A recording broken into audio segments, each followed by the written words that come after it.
weed, cocaine, ecstasy, whiskey, cigarettes, Xanax, coffee. What do these things have in common? And besides being what gets half of us through the day, they're all drugs.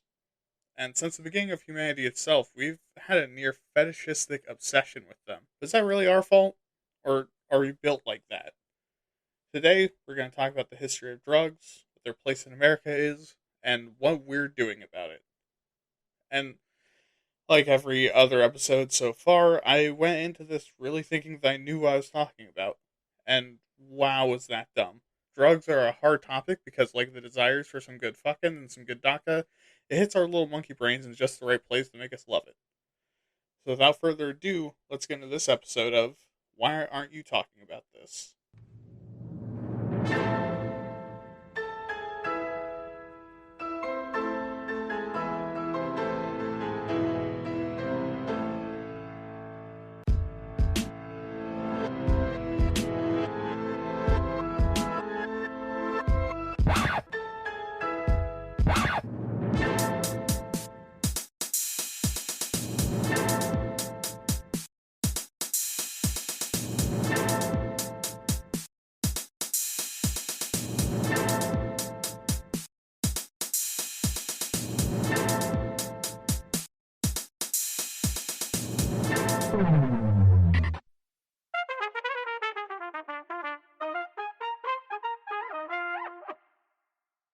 Hello, everyone, and welcome to Why Aren't You Talking About This?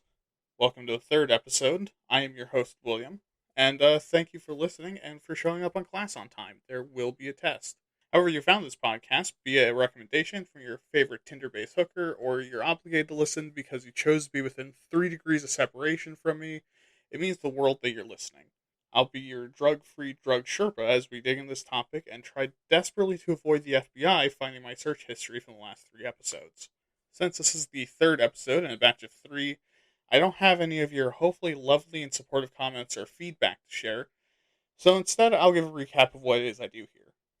So every week, not every week, jeez, I keep making that mistake. Every other week, I'll be picking a contemporary political, social, or economic topic as either really divisive or misunderstood. Then I'll present to you some of the history information I found on it, some general opinions and beliefs around it, and then I'll tell you what I think. Because we all know that's what you want to hear. What a stranger on the internet thinks about drugs. Also, since we're going to be covering a lot about drugs, if you're a recovering addict and hearing about your drug of choice would fuck you up, please don't listen. There'll be more stuff in a few weeks, and there's an episode of Way Tad Nerd that you can listen to in the meantime. Take care of yourself, sexy. And let's get into it. So, this time we're talking about drugs and why they're so fucking good. Or, why they're so bad? I don't know. It's difficult and complex, and I'm not good with drugs. The only drugs I've ever taken that weren't a prescription or because I needed them is weed and alcohol. And because your boy's on antidepressants and broke, I haven't been able to do either in a while. So, like getting laid and being a manly man with a big fucking gun, I don't have the experience to be the voice of authority about what drugs are like. So, take that with a grain of salt if you don't want to listen to someone tell you about drugs, unless they've done more crack than a butthole can hold, while crossfade out of their mind on more weed than an overgrown lawn, and enough vodka to drown a horse. I'm not that cool. I'm just have a podcast and pretend women like me cool. And before I keep roasting myself as a shield against my own insecurities, and to deflect your very reasonable constructive criticism, let's talk about drugs in a more general sense. What are they, and how do they work? Well, children, drugs are, according to the dictionary, a medicine or other substance which has a physiological effect when ingested or otherwise introduced into the body. Which, if you check the list of things I include, could include just about anything that enters your body. For example, if you were to gulp down some dick, assuming that you're into that, that would have a physiological effect on your body and a psychological effect on everyone else in the Denny's. But we wouldn't really call that a drug. And look, I'm being obtuse intentionally. Really, it means a chemical into the body that is then absorbed and metabolized, not sloppy toppy, the third most likely breakfast place to end up at 2 in the morning. But according to U.S. law, a drug is any articles that are intended for use in the diagnosis, cure, mitigation, treatment, or prevention of disease in humans or animals, and any articles other than food, water, or oxygen that are intended to affect the mental or body functions of humans or animals. Which again, it's really easy to be obtuse about, but that's really it. If you put your mind to it for long enough, I'm sure there's tens of thousands of things you can think of that would count as drugs by these definitions.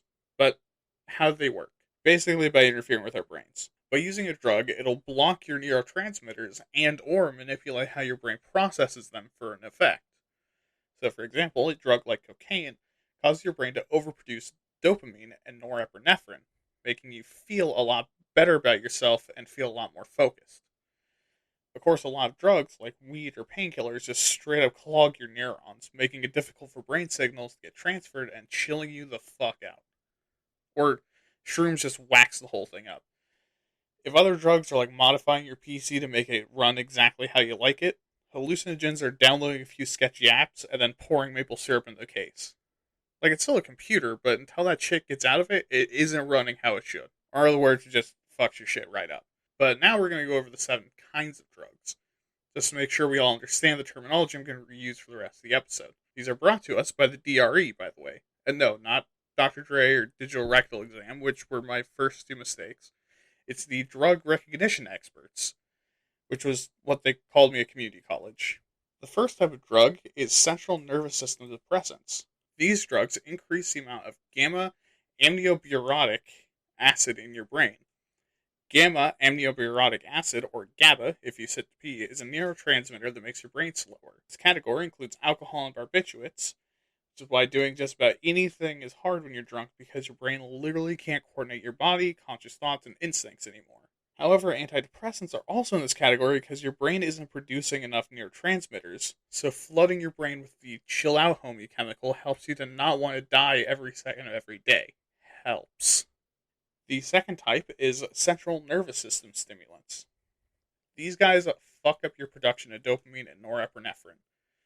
Dopamine, usually called the happy chemical, is something your body uses to help you move, feel good, be motivated, and form memories easier.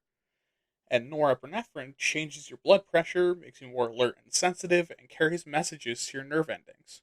So when these two get together and start a brain rave, you feel really fucking good. Your heart starts pumping, your lungs wheezing, your balls tingling, your eyes dilate, and you start to unironically like electronic music. Drugs that do this are ones like cocaine, meth, and nicotine. The biggest meds used are amphetamines, which are used for ADHD and appetite suppression. And also, caffeine is one of these. Next are hallucinogens. These crazy sons of bitches go into your serotonin receptors and start fucking up the furniture. This causes your brain to overload on serotonin, since serotonin comes home from a boring day at the office to see people doesn't know doing doggy on his couch, using a table leg as a paddle, and decides not to call the police and instead jumps in.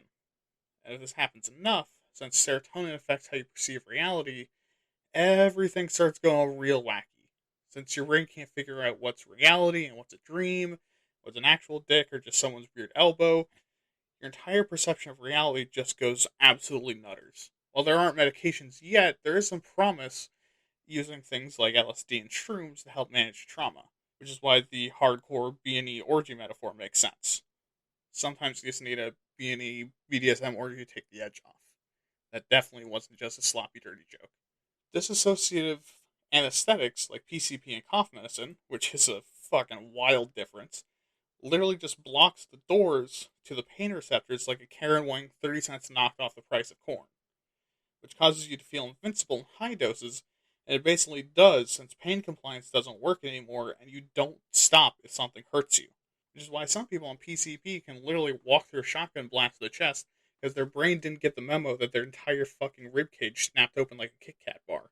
Narcotic analgesics, I'm never going to be able to pronounce that right, don't judge me, are opioids, and basically work by attaching to special nerve endings all throughout your brain and spinal cord. When they hit these nerve endings, you feel euphoric, stable, and it kills pain. And this one I can attest to because I've been injected with morphine on an ambulance and it feels good. But also is incredibly dangerous because your brain really fucking loves it. Can also overwhelm the receptors and just whole ass stop your heart. So, be careful if you use these. The second to last one is actually really cool and interesting to me. So, cannabis is in a category of its own. And why is that? Well, because depending on the strain, the method of use, and the exact drug you're taking, it can be a hallucinogen, stimulant, or depressant, all with very similar chemical makeups. When taken normally and using marijuana, weed causes relaxation, better sleep, and reduces anxiety. It can also massively manipulate your perception of time, make colors sharper, sounds clearer, and other sensory effects on top of boosting your mood, appetite, and for some people, improve their motivation or focus. And this would also include things like fake cannabis and drugs that function similarly to it, like salvia, which is a hardcore hallucinogen. Okay, now the final one I don't think should be a category, or if it is, it should be dumb shit, stop it. Inhalants. This whole category is all the shit you shouldn't be huffing, puffing, blowing, or slurping into your nostrils like a fucking degenerate. Glue, paint, resin, gasoline, you name it. The reason why this stuff feels good and makes you all kooky is because your brain is in panic mode because you're breathing in literal poison. Your brain doesn't understand what the fuck is happening. It's just throwing shit in your sensory circuits and motor cortex, hoping you stop being so fucking dumb. So don't do inhalants. So now we're going to move on to some drug statistics. First, we're going to go over the number of users. Again, to get some context on drugs and drug use. So the first listing is the number of users in the US, while the second is a survey done amongst worldwide drug users. First in the US is caffeine, with approximately 263.6 million users, second is alcohol at 139.8 million users, tobacco at 58.8 million, weed at 2.9 million, prescription stimulants also at 2.9 million, meth at 2.2 million, prescription painkillers at 1.9 million, heroin at 957,000, cocaine at 638,000, and finally, prescription sedatives at 319,000. Which was both really surprising for me to find out where different drugs rank, especially in comparison to how used they are in fear tactics and how often they're reported. I mean, granted, while things like meth and heroin are fairly dangerous drugs, and those numbers are really fucking bad for just over 3 million users, with how much the news talks about it, you'd expect higher numbers, right? Oh, and by the way, alcohol is absolutely a drug. Don't even argue me on this. I will reply to your email with a picture of a syphilitic dick. Not my own. I'll use Google, but, also I don't have a syphilitic dick. Now for drugs worldwide. The survey used here has a base of 115,000 respondents, meant to represent a global figure. So rather than numbers, it's percentages. So number one was caffeine at 90%. Number two was alcohol at 86.3%. Weed at number three was 60%. Tobacco with 22.3%. Cocaine with 19.1%. MDMA with 19%. Seventh was amphetamines at 12.2%. LSD with 11.4%. Magic mushrooms with 10.4%. And finally, prescription opioids at 9.8%. So now we're going to look at the addictiveness. Where I'm pulling this from is from an Atlanta article called, here we go, Development of a Rational Scale to Assess the Harm of Drugs of Potential Misuse, by Professor David Nutt, nice, Dr. Leslie A. King, William Salisbury, M.A., and Professor Colin Blakemore. And the reason I'm primarily leaning on them is because by and large, there isn't too much research that focuses on putting the exact number on the addictiveness of different drugs. At least not that I can find, and especially not for the US. So from the top, it is heroin, cocaine, tobacco, street methadone, barbiturates, alcohol, benzos, amphetamine, buprenorphine, and ketamine in that order. And the last factor we're looking at is lethality. And this is going by death per year attributed to the drug. And this is also in America. At first place is alcohol with 95,000 deaths per year. Second is fentanyl at 54,750 deaths per year. Cocaine at 19,447. And then heroin, hydrocodone, methadone, morphine, and Oxycontin all contribute to the 69,000 opioid deaths per year, but are all slightly different. Even though the CDC kind of tracks them all in the same category. Benzos kill 12,290 people a year, and meth kills 5,600 people a year. If you're following along closely, you'll start to smell some bullshit, and it's not just me this time. So alcohol, which is the most lethal drug in America, sixth most addictive drug, and the second most commonly used drug in the entire country, and the prohibition of it is seen as ridiculous and a clear failure. However, there are people in power right now dragging their feet over the legalization of marijuana, which only makes the list of users two whole places and about 136.9 million users, which just reeks of bullshit to me. And the pretty constant crusade against hallucinogens as well, considering that they don't rank in the top 10 on any of the scales. I also want to look at the cost of these drugs, both legal and illegal in the US. And we're going to start with caffeine, with the legal caffeine trade. I don't know about an illegal one. There's black market coffee, maybe I'd like to try some. But anyways, the legal caffeine trade, mostly being coffee, is worth about 19.4 billion USD, while alcohol is 222 billion USD, and medications are worth $89 billion USD as of 2014. So what's the illegal drug trade worth? 500 billion, trillions, whatever number they make up on TV to make you scared? No. In the US right now, it's worth about $32 billion, which is less than double what coffee is worth in the entire US. And the thing is that this is really important regardless of what side of the argument we're on. We're causing a ton of pain and suffering and incarceration over something relatively small, but also legalizing drugs and accepting whatever that means also means we're gaining that benefit for what the US government would consider paying for an over-the-pants handjob with pocket change. An embarrassing low amount of money for a surprisingly slow and anticlimactic finish. Throughout all my research, there was one thing that kept nagging at me besides my crippling addiction to jerking off, procrastination, and anxiety. Why? Why do humans love drugs, and why are they so enticing? Well, it's actually pretty easy, honestly, and your big old jelly bean counter up there can be summed up in 3 one-word answers. Curiosity, performance, and pleasure. Basically, consider, if you will, that you're a caveman, and one of your buddies next to you starts chewing on a leaf. And suddenly, out of nowhere, his eyes dilate like crazy wide and he's bugging out. Now, normally this would mean, oh fuck, Grunkle Snack is about to fucking die. But he doesn't die. And when he comes out of it, he says, I just had the craziest thing happen. When your curious little monkey brain asks him what happened, he can't explain it. Words don't do it justice. So you decide, fuck it, and take a nibble because you want the nipple-hardening, ball-tensing experience he just did. And suddenly you understand what he's talking about. You feel really fucking good. You feel fast as fuck. You can hear a lot better, and suddenly you aren't tired. You feel like you could nut tap God and he'd thank you for it. And then it's gone, and you're standing there with a coca leaf in one hand and a caveman crackhead contraption in the other. Really what it comes down to is that your brain is hungry for experiences, especially ones that feel good. And drugs feel really fucking good and are hard to describe to people who have never done them before. So your brain really, really, really wants it. And then once you get it, you're part of an in-group, a community of users that know what that feeling is and like it too. Then combine that with the fact that some drugs can do cool stuff and make you better at things, see the face of God, or help you calm down or ignore pain, then holy shit, you have a secret sauce that makes the human brain come in under 10 seconds. It all comes down to the fact that we are dumb little anxiety-ridden hairless apes. And there's actually one more thing to mention before we move on to the history segment of this episode. The drug schedule.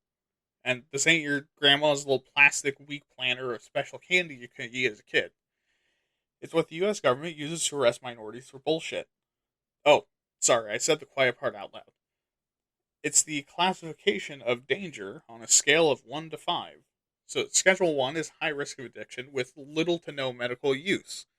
Stuff like heroin and MDMA, but also peyote, LSD, and weed.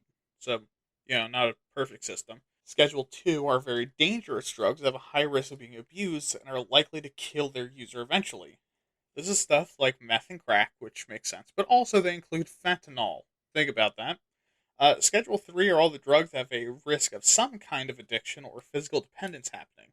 This would include stuff like steroids and ketamine. Schedule 4 are drugs that are low risk, stuff like Xanax and Valium.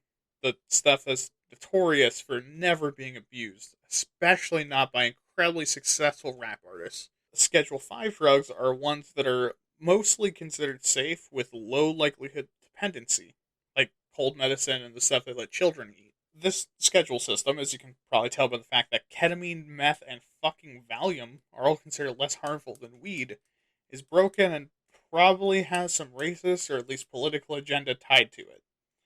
And you'll see that in the history section. So let's go. And we start 200 million years ago. Buckle in, this is going to be a long timeline. Okay, just kidding. I bring this up because it's believed that the taste for drugs evolved before we existed, with both ape ancestors able to metabolize alcohol and other naturally occurring drugs. It's believed we co-evolved with a lot of these plants. And why?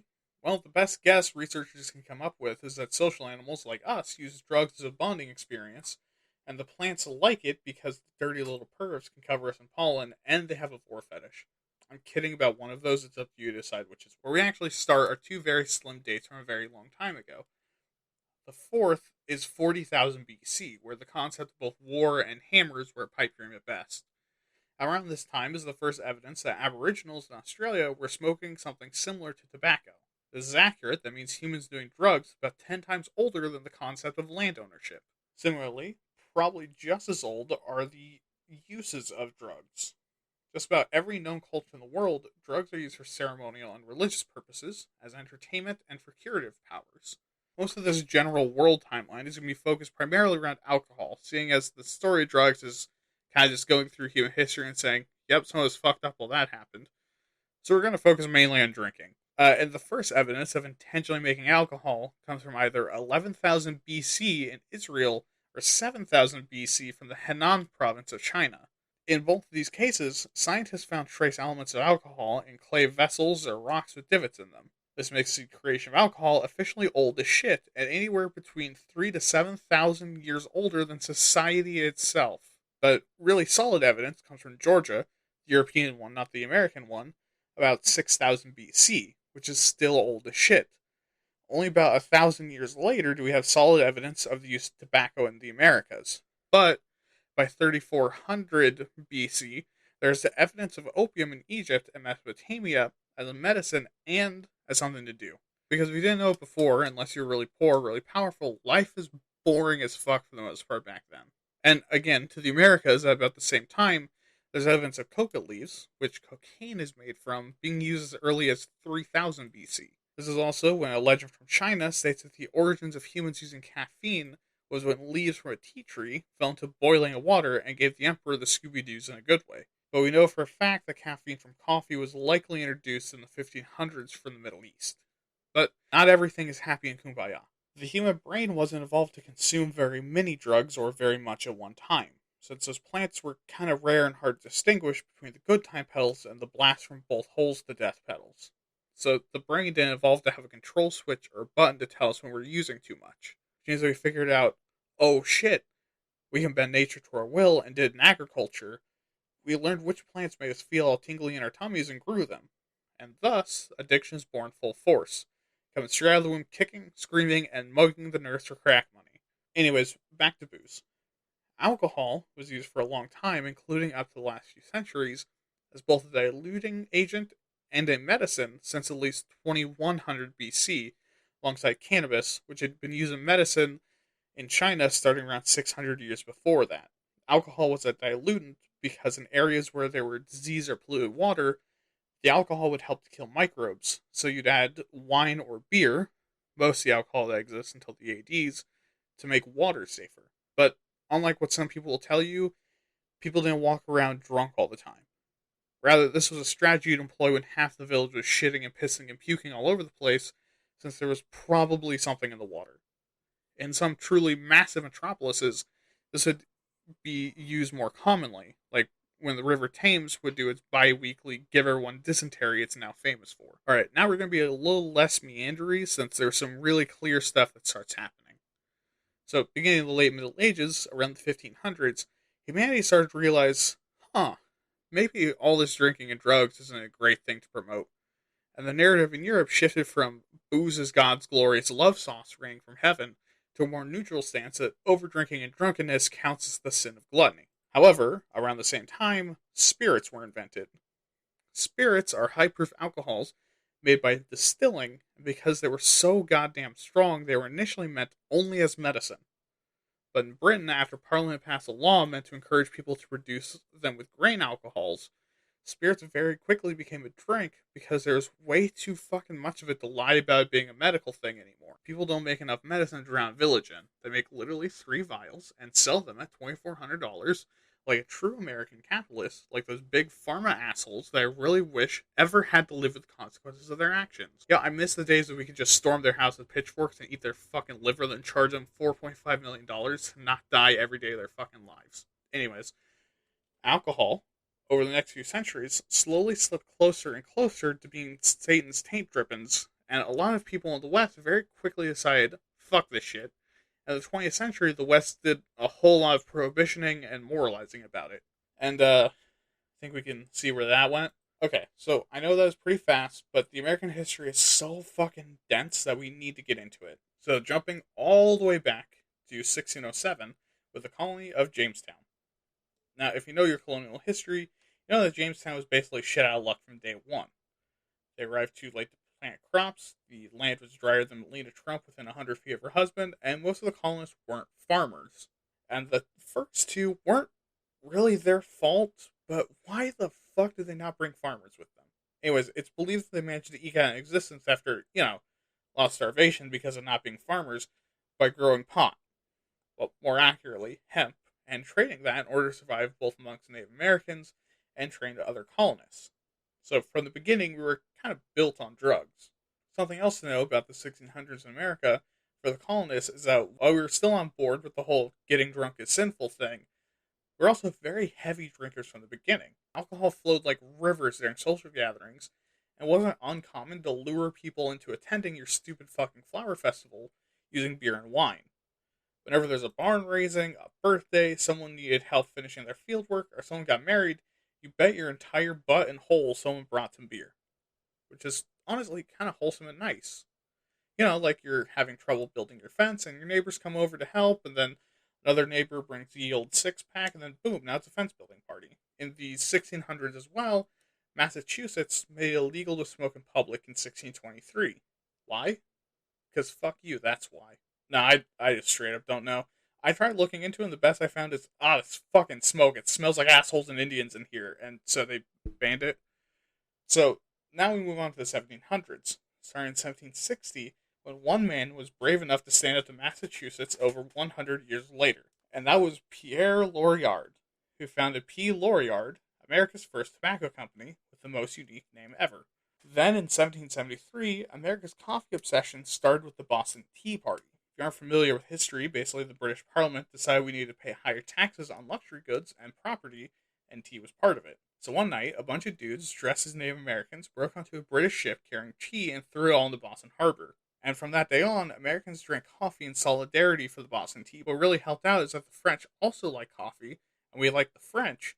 Also, coffee was a pretty new thing for us over here, and also the French didn't like the British.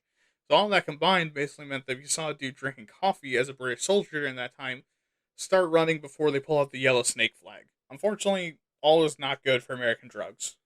As, unfortunately, during the post-revolution clarity, Britain took its ball and went home. The ball in this case being rum. And now these poor, alcoholic Americans only had boring-ass beer and shit-ass French wine to drink.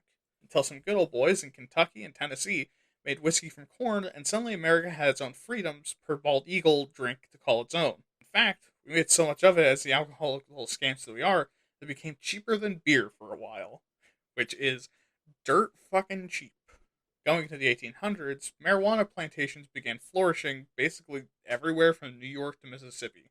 Which, if you're a stoner, I want you to think for an extra second before celebrating too much. Remember, plantation, not farm. Slavery, not paid work. Remember that. By 1830, alcohol became such a common thing that the aftermath of alcohol a person over the age of 15 would drink a year in gin alone was about 7 gallons. I want you to really imagine that. Several million people, 15 years and older, drinking 7 gallons of gin, just gin, in 1 year. Bonkers. But then, as we silly little Americans often do, we did a full 180, and by 1835, about 12% of Americans swear off drinking entirely. And of course, this didn't happen in a vacuum. Instead, for a few decades, a temperance movement had been bubbling up, and alcohol itself was being villainized as a foreign influence that took over good men and made them animals. And this eventually led to the big bad of this arc of the American drug history anime, Massachusetts, to ban the sale of hard liquor by 1838. But unfortunately for them, all this meant is that sometimes when you bought something, you also got a free drink with it. Then in 1849, opium comes to America big time as we quote unquote invite a lot of Chinese immigrants to work on railroads on the West Coast. Obviously, as people with hard labor jobs who had experienced with a fuckload of pain, opium was a fairly good remedy. As they shared it with their Anglo co-workers, opium spread. The next year, about half of all Americans had sworn off drinking entirely, and marijuana had become a common drug for medical purposes. Meaning that in 1850, you could be smoking a fat rip from your opium pipe, take a swig of coffee, and quickly puff down some medical marijuana, and you wouldn't be considered a no-good rebel until you asked for whiskey without water. Wild times to be alive, man. But then by 1864, just in time for the Civil War, coffee becomes massively popular as the Arbuckle Company begins to develop and sell pre-roasted coffee grounds. And no, not that Arbuckle. Making it a lot easier to prepare. And somehow, with more than half of all soldiers being completely sober, the Civil War happens. During the war, morphine is developed and used as one of the strongest medical painkillers available at the time. But, unfortunately, causes a population of about 400,000 morphine addicts. Meanwhile, Folgers, House, and Hill Brothers Coffee are all formed. After the Civil War, instant coffee was invented and is an absolute smashing success. Also on the rise in the 1870s is the massive rise of opium use. It becomes enough of an issue that San Francisco, a minor villain in this arc of the manga the anime hasn't caught up to yet, makes going to opium dens or owning one a misdemeanor. Or in other words, a fine and a smack on the cheeks. Your choice of cheeks. But the rampant use of opium isn't slowing down, since opium is fucking tasty, and the fear was that it would cause white people to stop working and cause an unemployment problem, and while the white men are distracted, the Asian men would sleep with the white women. Which, keep in mind, at that time was something that you could say in public and people would agree with you, instead of everyone now understanding, what the fuck did you just say? And this is partly the reason for the creation of the Chinese Exclusion Act. We're told the Asian people we quote unquote kindly asked to come over to America to now just fuck off. And 1886 is a great year for cocaine as Dr. William Alexander Hammond endorses its use as medicine, and John Pemberton for the first time combines coca leaves and cola these nuts into a syrup to jack people up. And medicinally, of course. Then closing out the 1800s, that's Coca-Cola, by the way. Then closing out the 1800s, in 1890, Congress passes an opium tax and heroin is created to not only address the morphine addiction problem, but also as a damn good cough syrup. Which I think both are a bit of an understatement. But this golden age of drugs everywhere is coming to an end. At the beginning of the 1900s, there were not only a fuck ton of heroin addicts, but 200,000 cocaine addicts as well, and an estimated 3.5 billion cigarettes were sold in 1901 alone. Basically, America's solution of fuck minorities and ignore it, surprise, surprise, wasn't working too great. This is in addition to rising numbers of alcohol consumption in the US. And opium in general became enough of a problem that by 1908, President Roosevelt assigned Dr. Hamilton Wright as Opium Commissioner of the U.S., which isn't as fun as it sounds. He was basically responsible for all the opium in the U.S. and trying to get the number of addicts down. Which, if you know how that's going today, imagine back then. The next year, in 1909, the Smoking Opium Exclusion Act, much like its name implied, made it illegal in the U.S. to sell, distribute, or smoke opium. But there's a loophole. Heroin and morphine aren't opium, dumbass. They're opioids. So I can smoke as much heroin as my mouth can fit. Well, unfortunately for our druggy heroes of this arc, this pissed President Taft right the fuck off, and so he hit them where it really hurt them. And in 1901, the arc villain Taft launches attacks against recreational marijuana in revenge. Alright, so it didn't exactly happen like that, but honestly that's a less shitty version of real history. Rather, what actually happened is that because of the Mexican-American War, we got a ton of new land and new people, there's only a lot of Mexican people in the U.S. and they just so happened to smoke pot for fun. So the same thing happened that happened to the Chinese, and we told another minority to suck our star-spangled cock and told them to stop smoking weed everyone had been smoking for thousands of years. What might also have done the weed industry in America in was a nylon rope salesman that told the Navy that sailors could get high from hemp rope, and so the Navy switched to nylon rope. Also, by the way, hemp doesn't get you high. Then in 1914, the Harrison Narcotic Act passed, which made cocaine illegal and made it very, very difficult to get opioids of any kind. To make it worse for a squad of anime protagonists, 23 states caved to prohibition laws by 1916. This is in part from religious activists and feminist activists allying with the very powerful anti-German leagues that came out during the First World War. Yeah, even prohibition was powered by racism. And in 1919, the 18th Amendment was ratified, which reads, Section 1. After 1 year from the ratification of this article, the manufacture, sale, or transportation of intoxicating liquors within, the importation thereof into, or the exportation thereof from the United States and all the territory subject to the jurisdiction thereof for beverage purposes is hereby prohibited. Section 2. The Congress and the several states shall have concurrent power to enforce this article by appropriate legislation. Section 3. This article shall be inoperative unless it shall have been ratified as an amendment to the Constitution by the legislators of several states as provided in the Constitution within 7 years from the date of the submission hereof to the states of Congress. Now, something you may notice, there's a number of stipulations. As we enter the 1920s, these stipulations become very important. Why, kiddos? Because crime, correct. Immediately in 1920, the Volstead Act passed with the intent of making alcohol almost impossible to buy by increasing the tax on it. Partially out of this, a special kind of business called a tea pad became very popular.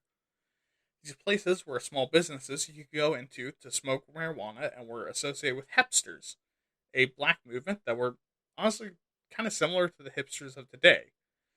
In the same year, the medical community really started to fucking love amphetamines like the rest of us, and in 1924, heroin was made completely illegal. Now, to talk about why prohibition didn't work, or at least not how the government wanted it to. Basically, it comes down to timing and compromise. The 18th Amendment had so many loopholes, and the Volstead Act was hard to enforce, much less parse, which is why I didn't read it. And on top of that, you may have heard of a little something called the Great Depression, which really makes it a lot harder for cops and lawmakers to care about alcohol smuggling, much less have the resources to do something about it. And also, unlike other drugs, isn't really that hard to make drinkable alcohol, and some industries like the medical and automotive industries need alcohol in general to function. So it's still kind of easy to get your hands on it, because if you knew how to make it, you could make alcohol at home, and you didn't even need to be that smart. Then by 1930, there were over 500 tea pads in New York City alone, making them both fairly common and quite popular, which is understandable how fucking shit everything was constantly because of poverty and gangsters and racism, and also the PTSD from World War I and heroin and everything. Also, 1930, Benzedrine hits the shelves, and holy shit, did people love that tasty stuff. Realizing too late that making drinking illegal won't stop people from drinking, the 18th Amendment is overturned by the 21st Amendment in 1933, which reads, Section 1. The 18th article of amendment to the Constitution of the United States is hereby repealed. Section 2. The transportation or importation into any state, territory, or possession of the United States for delivery or use therein of intoxicating liquors in violation of the law thereof is hereby prohibited. So basically, it's illegal for it to be transported across state lines. We also can't be arrested for sipping whiskey to forget all the traumatic shit happening literally every 2 seconds. If you thought things were looking up, you'd be fucking wrong, buckaroo. Because in 1937, marijuana was made illegal through the Marijuana Tax Act because black people, Mexican people, and poor people really liked it. If you don't know, the style of governing at the time was just to make minorities and sad people even more sad. At least now we're trying to make everyone but rich old white men sad, so that's some kind of progress, I guess. Then during World War II, amphetamines and coffee became uber popular. Amphetamines more than coffee, since it was used by both sides of the war prolifically to make soldiers fight longer, which, should have absolutely no consequences in the future. By the end of the war and into the 1950s, white people did that thing we do all the time with black culture and stole from them again. This time, in addition to rock music, beatniks appropriate marijuana from the hipsters just to prove black people can't have something good that is just their thing. Around the same time, amphetamine became prescription and the first injectable amphetamines were introduced as the US military experimented with LSD through MK Ultra, which, yes, is a real thing. I recommend the Time Suck episode on it for more information. Actually, you know what? Just listen to Time Suck, you glorious hunk of fuck. Anyways, following this, but not likely because of this, through the mid-1950s, there was increasing restriction on marijuana and increased sentencing for using it. Going to the 1960s, marijuana was introduced in white suburbia, which really pissed off the meth dealers in white coats at the pharmacy. And there's a new arc where bring back some old villains, as once again, San Francisco comes in the story in 1962 to crack down on amphetamine production and prescription, forcing labs producing it to go underground. And around the same time as intellectuals are heavily experimenting with and using LSD, the exact formula to make it is patented, dropping the price to make it down to just under 50 cents. For context, for a good hit nowadays, it costs about 20 bucks. Adjusting for inflation, the good shit back then cost the same amount that the poor quality LSD costs now. And all you had to do to get it for free was either be a pretty college girl, or be at any college with a psychology department and a chill professor. Otherwise known as going to college. And in 1964, the Surgeon General made an announcement that the tobacco industry had known for decades, saying, hey, stop breathing that shit in. Cigarette smoke actually isn't good for you. And also, fellas, doesn't it sound kind of gay to suck on a long, thin rod habitually? I made up the last one, but the energy is kind of the same. But due to this announcement, regulations around cigarettes begin to be introduced. 2 years later, the golden age of LSD comes to an end as the grmarcstock bill is passed in 1966, making it illegal to manufacture or have LSD. In 1970, the Controlled Substances Act, where I got the schedule listing, is introduced. Initially, it was meant to streamline drug crime punishments and to make it a lot clearer what was what, because white people were starting to get angry about how intense marijuana was being published. Since it's in white suburbia. And instead of fixing anything, the CSA was implemented because Nixon especially didn't give a single fuck about what America wanted. And we'll get back to that joker in a minute. But during the 1970s, cocaine made a major comeback, becoming the party drug of the decade as LSD continued to decline.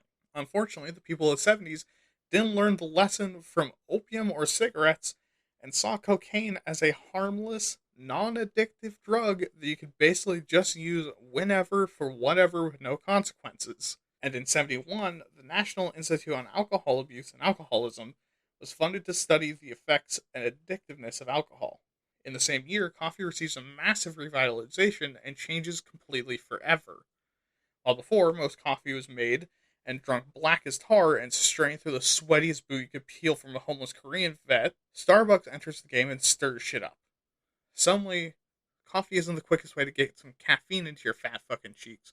Now it's an art form, and something to actually enjoy. And going back to Nixon, we have the year that he declared the war on drugs. I'm sure you've heard the quote. I'm going to read it again. Almost 20 years later, John Ehrlichman, I'm not going to bother pronouncing his name right, would say the following about the war on drugs. You know what the war on drugs is really about? The Nixon campaign in 1968 and the Nixon White House after that had two enemies. The anti-war left and black people. You understand what I'm saying?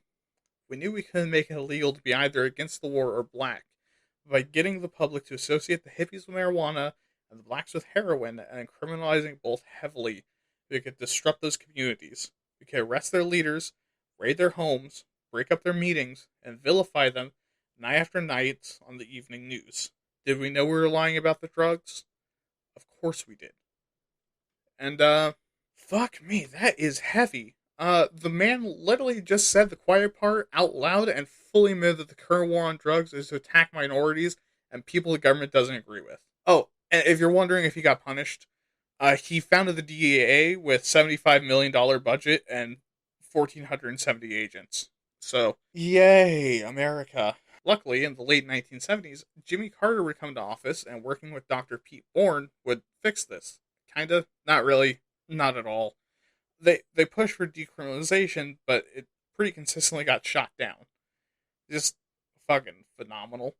And as the 70s became the 80s, amphetamine use tanked as people realized it was bad for you and gives you meth mouth. And during the 80s, the hysteria around drugs and the Ronald goddamn motherfucking Reagan administration introduced both Just Say No and the Anti Drug Abuse Act, which kicked the war on drugs into high gear. In 1982, cocaine use hits its peak with 10.2 million users.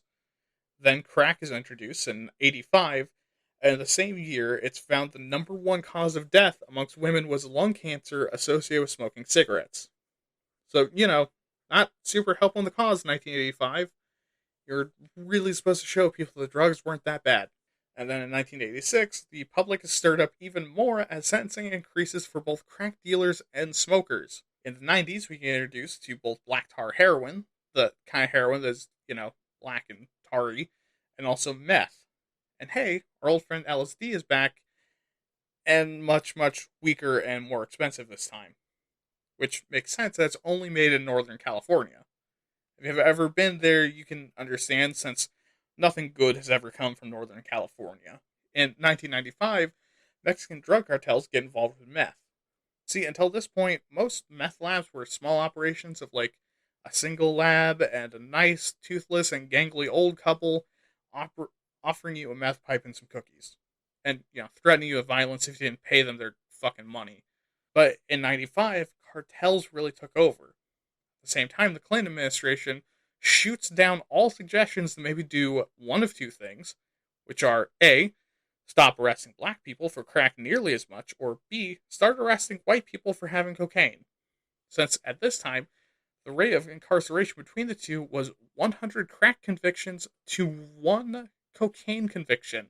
Do you know why that is? Because people who used powdered cocaine were mostly white people, and I guarantee Clinton was one of them. And finally, and luckily, starting from 1996 to 2013, drug policies started to loosen a lot.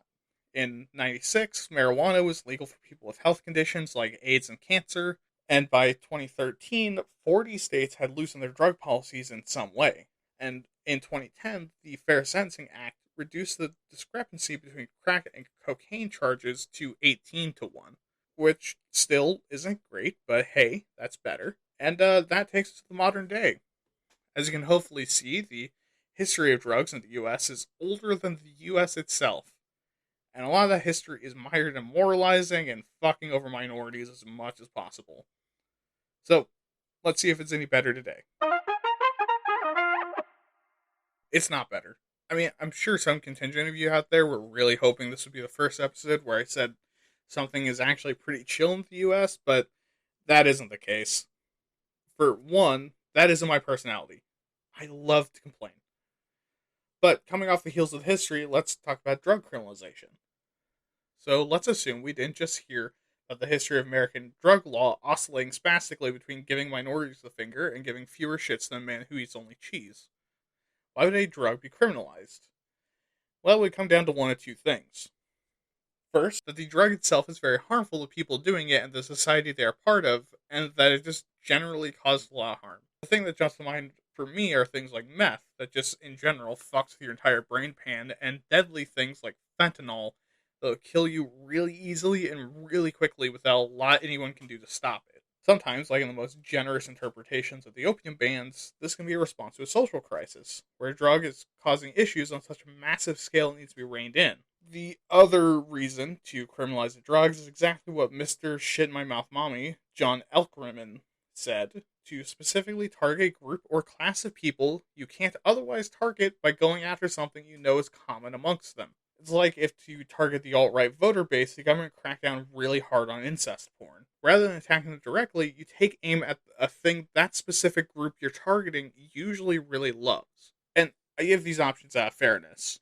that really very rarely does an entire group of people decide on big stuff like this out of a sense of evil, spite, or racism. Rather, a good number of people who want to keep drugs illegal probably just believe that they'll do some kind of social damage or cause a social ill. But unfortunately for them, the ACLU and motherfucking Human Rights Watch are against them on this one. And the reason why they hate drug control so much is because right now in US prisons, there are an estimated 137,000 people convicted of nonviolent drug crimes like possession. And in the opinion of Human Rights Watch, this divides communities and disrupts not only families, but businesses, and also society as a whole.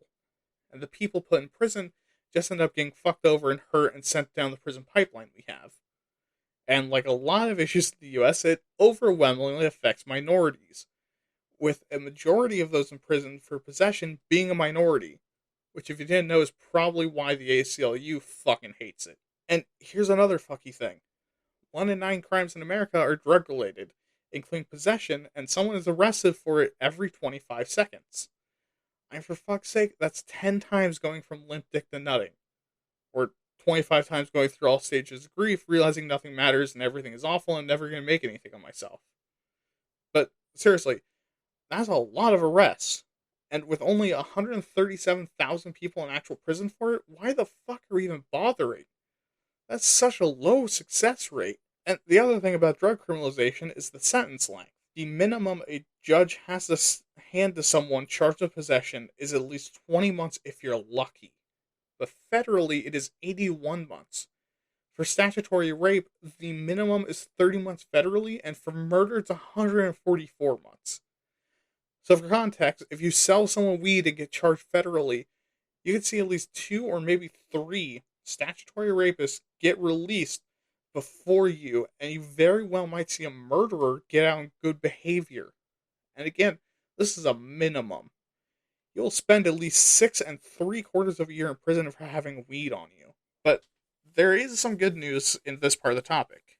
The legalization and decriminalization angle. Right now, there is lower and lower stigma around drug use, with a number of politicians speaking openly about smoking weed and using other drugs. And also, 59% of all Americans think we should at the very least decriminalize weed, if not outright legalize it. And on top of that, 55% of people think if we're going to have drug crimes, they should be civil instead of criminal. Meaning people don't go to prison for having or dealing drugs, they just pay fines. Next, we're talking about abuse and addiction. Drug abuse, not being neglecting your needles, but overusing them. Drug addiction is honestly a really scary thing, seeing not only how prevalent it is, but also how difficult it is to overcome. As of right now, 4% of Americans could be classified as an addict if they went and got diagnosed, and 10% of all Americans could have at some point. Being that you, yes, you at home, staring at a wall in an empty apartment, creepily listening to podcasts, either you or someone you love could have been considered an addict if only you would go to fucking therapy like me and your mother asked you to. This is a call out. Get help. Go get it right now. Quit jerking off and go to the fucking doctor. Anyways, right now, about 6% of Americans have a substance abuse disorder, which is the official name of addiction. Or in other words, 19.8 million people. Now of these people, 38% have an addiction to something illegal, which comes out to 7.5 million people. And for alcohol, it's 74% or 14.6 million people. If you're thinking to yourself, oh shit, you fucked up your math, you fucking lib. No, I didn't, and yes, I am. Some amount of those people have overlapping addictions, and I don't know how to separate those out with the power of math because your boy has an English degree. And also, 43% or 8.5 million people have some kind of psychiatric condition. And look, even if you don't give a fuck about the 19.8 million people suffering, or that maybe one of them is someone you love, I mean, first I want to thank you for watching, Alex. And thank you to whoever sends episodes of my podcast, Alex Jones, every time an episode drops. He doesn't know how to work Pod Player, so it's really, really beneficial. Thank you. Regardless, I know that you for sure care about the money that drug abuse and addiction costs the taxpayers. Well, every year, our asses write a check for about $740 billion, which is a whole lot of money.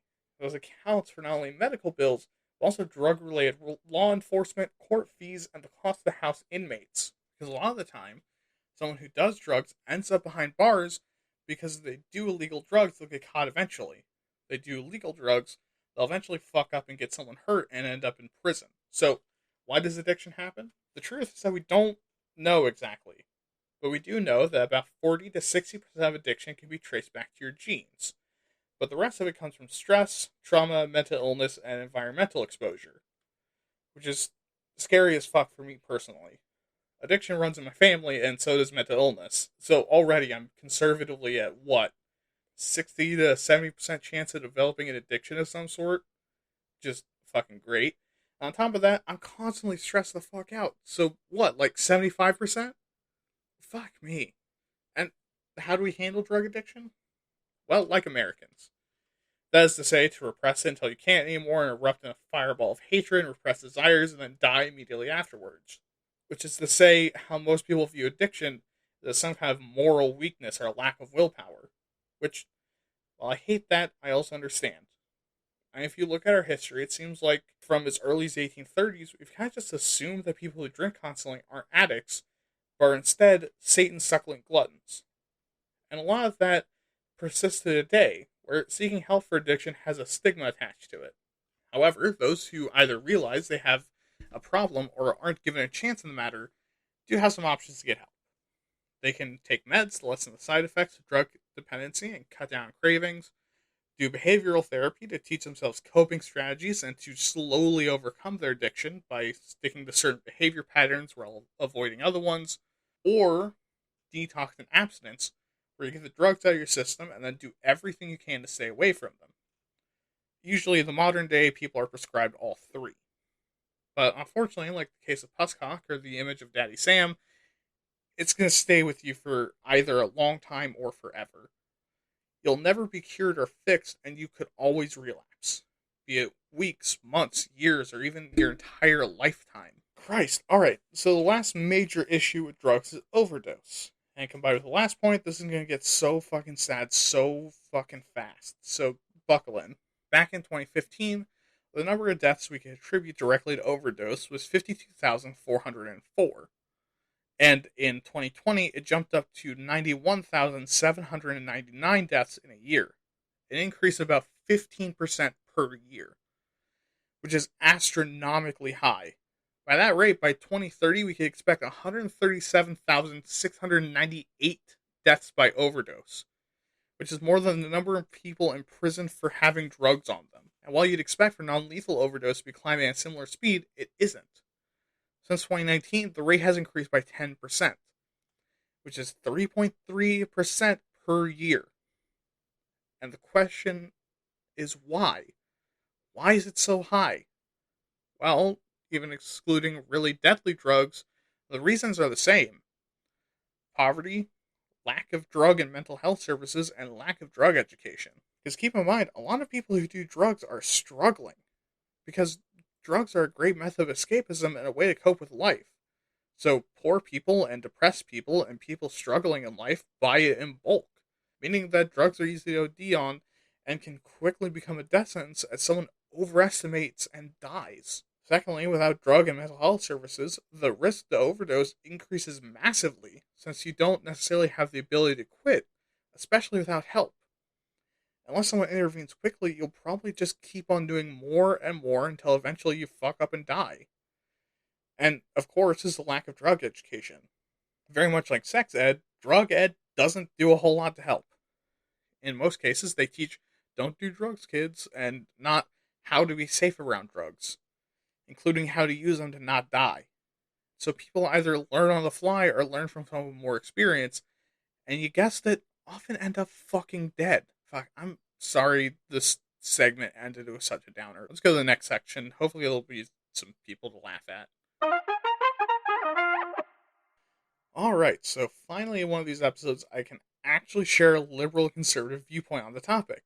Now, if you fall on either side of the spectrum, I'm not going to be describing you exactly. Or, as a matter of fact, probably not the exact party line you represent. Instead, this will be more about a general outline of what usually holds true. Obviously, with a ton of politicians talking about doing drugs, the differences are pretty quickly closing in. But the party line on drugs really represents the philosophical differences between liberals and conservatives in general. So, on the liberal side, what are drugs usually perceived as? Leaning collectivists, liberals usually see drugs as a societal thing. This is both when it's good and when it's bad.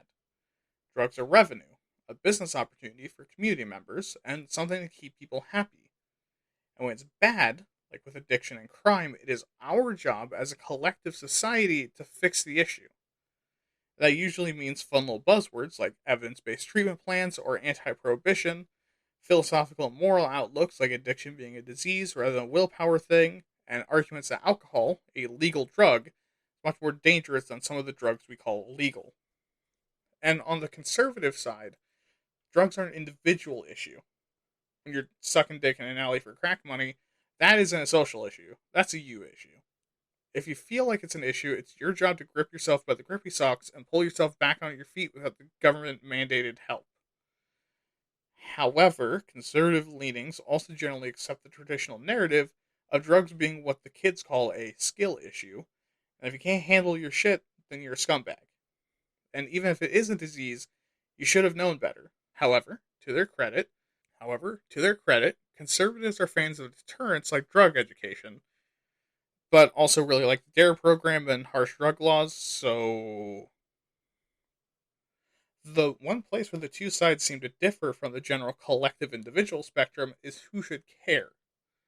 In a liberal perspective, it's your business what drugs you do, and sure, we'll be here to catch you when you fall, but we should back the fuck off and not blow your buzz. For conservatives, however, everyone needs to know what drugs you're doing, when, why, and how. Since drugs are a moral failing and drug use is punished because the person doing them is a shithead, conservatives are more likely to be a fan of the no homo full cavity search to make sure you aren't keistering any of those tasty methamphetamines. What's even more interesting is that unlike half of the topics in politics in America, there seems to be a lot of common ground between parties. Both liberals and conservatives want the drug war to end for a lot of different reasons. From the ultra liberal, we should never police drugs ever, to the ultra conservative, kill everyone who knows what a bong even is. And a lot of people think that the drug war should be over. How, though, is a different question entirely. If it isn't obvious where I stand, I'm pretty liberal on this, but you'll hear more about my soapbox at the end for you. Before that, like the last episode, we're going to take a stroll down 5 points for and against drug legalization, paired off and forced to fight to the death. First, we have the talking points around prohibition. On the pro-drug legalization side of this, the main argument is that the drug war isn't working and we need to focus on better shit. We need to figure out why people do drugs and address the issue rather than punishing them. It's like if every time your kid cried in their bed at night, you threw them across the house face first into a brick fireplace. You're making your kid much worse and also ignoring the clown math hooligans scaring the shit out of them from outside their window. The other part of their argument is that the drug war is expensive as shit, costing about $46.7 billion a year to chase down $32 billion worth of drug trade. Which all sounds fair to me. The other side says, whoa, slow down there, buckaroo, and then sucker punches the other side directly in the nutsack. Because they make the very excellent point that drug use went down 30% between 1984 and 2003, and that, hey, this is a big fucking problem, and maybe we shouldn't just stop, because we don't really have the attention span to give a shit. Add to that, we aren't exactly monsters, and most people arrested end up in rehab rather than prison, and they doubt that the people who have been saved because of the drug war would say it's not worth it anymore. And, I gotta say, both excellent points. It's almost like we fucked it so bad that we can't just stop cold turkey. Ironic. Point 2 is all about the threat and danger drugs pose. On the legalized side, the argument is easy. What's the danger, douchebag? There aren't a lot of illegal drugs that are illegal because they're dangerous. They're illegal because America doesn't like the people that do them. If these drugs were done responsibly and people could reliably get reasonable and well-tested doses of safe drugs, most of them would be safer than beer, cigarettes, and prescription pills. On the other side, again with a punch to the sack, they say, hey, addiction, cocksucker, and then uppercut their taint again. A lot of drugs that are illegal are addictive as fuck or have a high rate of abuse. And not all of that is because we're bad at addressing problems like adults. Even if drugs were legalized, addicts would still commit crimes for money to buy drugs, and also some people are so fucking dense they need to be arrested before they realize the rules apply to them too. And This point is also really good on both sides. Yeah, drugs would be a lot safer if we could regulate them, but as someone with friends that date shitty people, you know who you are, people are really bad at self regulating and realizing when they've had too much or when they've crossed the point of no return. Like moving into their house or needing to smoke crack more than 12 times a day to not feel like you're dying. Point three is crime. On the pro legalized side, the argument is that by legalizing drugs, we put them under the reins of the FDA, meaning the people cutting drugs into others or with poison wouldn't happen and drugs would be safer. Also, that would help to put the stone cold stunner on drug cartels, make sure that people struggling with addiction aren't treated like criminals so it's easier to get help. On top of that, cops have to do really morally dubious things to find higher level drug criminals, and undercover work is common, which is incredibly dangerous. And so is raiding a meth shed with a methed out, shotgun wielding man and his Walter Tidy Whiteys. This time, not going for the dick twist, the other side asks a very important question: who would a black market sell to now? Kids? Would they sell the unregulated shit? Or would cartels decide, fuck it, and start selling people instead? Just because something is legalized doesn't mean the criminals that do it are. And speaking of which, people can still commit crimes because they're poor, even if now it's to go to the crack dispensary instead of the dealer. And, like, at this point, man, the anti legalized folks are starting to make a good fucking argument. Is this the prostitution episode all over again? The fourth point is all about choice. On the pro side is the argument that we don't choose to allow this, that the government took it upon themselves to enact the drug war. And also, Daddy Sam can stay off our boy holes. We don't want him to know we're out here snorting crack. If it's only hurting ourselves, why does the government or my mom give a single fuck why I stick my pee hole to feel good? Especially because alcohol is legal, and that's problematic as shit. And again, going for the slap across the broad side of the dick, the anti legalization side puts on some lipstick poorly and says we live in a society. But, which means that drug use doesn't just harm you, it harms your family, your friends, your work, the strangers you keep harassing for Xanax, Jeremy come home, your mom misses you. Also, comparing what you want to legalize to a substance that's broken more homes than babysitters and porno, started more bloodshed than peace talks, and contributed massively to suicide and murder is a bad move, champ. And finally, we have, is it even worth it? The pro legalized side says that outlawing drugs isn't, because we make drugs in this dirty little taboo, which makes people want to try it, especially people who feel isolated or on the outside of society. And also, people do drugs to cope, not because they're dumb little psychopaths that get off to shanking high schoolers for drug money. Drug use and drug abuse aren't the same, so let's stop pretending it is. Getting kind of tired, the other side stands back up and goes, yeah, this is a medical, social, and criminal issue. Not one, all three. Because we can't pretend that if we legalize drugs, it's all kumbaya and everything is going to be okay. Because drugs are harmful and unhealthy, and people do crazy shit for them. And now, normally I'd go over the solutions here, but I don't think I'm going to come close to surprising you with them. And there's the legalized movement, there's harsher laws, the whole change the punishment to a civil issue rather than a criminal one. There isn't anything wrong here at all. Basically, the whole gambit. And honestly, I don't think it's necessary this time. And drugs are a wide topic that each drug kind of deserves its own set of solutions. And if you haven't learned it about me yet, there's no fucking way I'm doing easily 100 plus hours of research for what will be less than a single page of this whole script. So instead, I'm going to go soapbox. See you soon. So, what do I think about drugs? They're fucking awesome and fucking dangerous. Like all the women I sent for, I can't get enough, and they'll probably kill me one day if I do manage to get involved with them. I honestly really enjoy drugs like weed and alcohol, and I'm not a prude with drugs.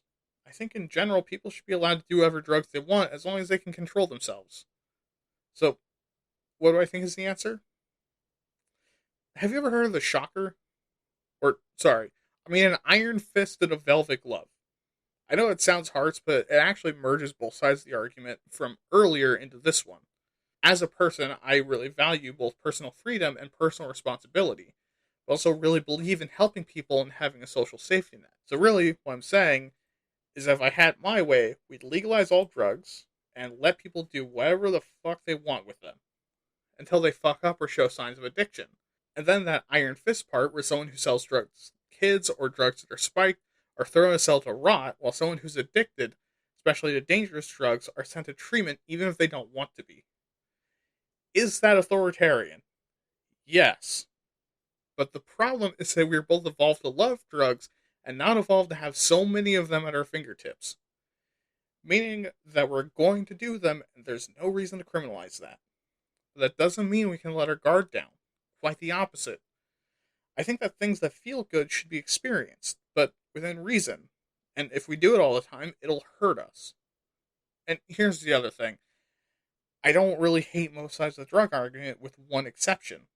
The fuck up they chose this side. I find that both really irresponsible and merciless. Because people deserve help, especially if they're trapped in a loop. I'll never understand the people that are morally opposed to opening treatment facilities because they think addicts deserve to suffer or they're somehow getting one over on the system. Most cruelly, some people I've seen with this belief literally believe that the weak should just die. Which is funny, given that they're pretty major cowards in my opinion, which is, a pretty big weakness. But every other argument I can at least understand. I especially now understand they were kind of built for drugs, but that they very well might kill us. Anyways, let's get you out of here. And kaboom, that is episode 3 done. A little bit of a lighter topic in some parts and darker in others, but I hope you enjoyed it anyways. Even if you didn't learn anything new, I appreciate you listening to the end. It means the world to me to have you listen. Thank you so much. As always, if you have opinions, advice on how to make the show better, hate mail, confessions of love, and really anything else you want to tell me, make sure to email me at waytadpods@gmail.com. That is WAYTATPODS@gmail.com.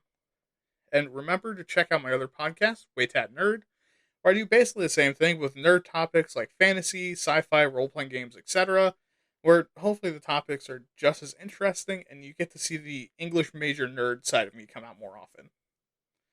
But anyways, have a good night, don't murder, have fun, if you partake, tip your dealer.